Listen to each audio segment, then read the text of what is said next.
Hello.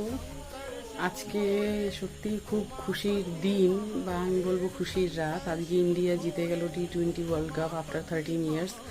But এটা শুধু আমার কাছে ডাবল জিত না, অ্যাজ অ্যান ইন্ডিয়ান এটা তো অবশ্যই প্রাউডের বিষয়।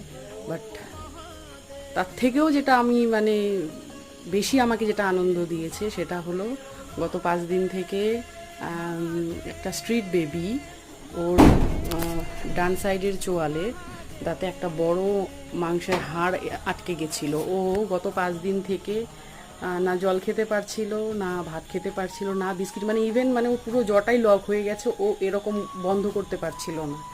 তো অনেকের হেল্প চাই, অনেকে আসেও, কিন্তু ওকে ধরা যায়নি। ফাইনালি রাত্রে আমি চেষ্টার পরে এই যে আমার ঘরের মশারি নিয়ে গেছি, কাচি নিয়ে গিয়ে অনেক কষ্টে ওকে ধরে আজকে ওর হাতটা আমি বের করে দেই, ওকে খাইয়ে এলাম।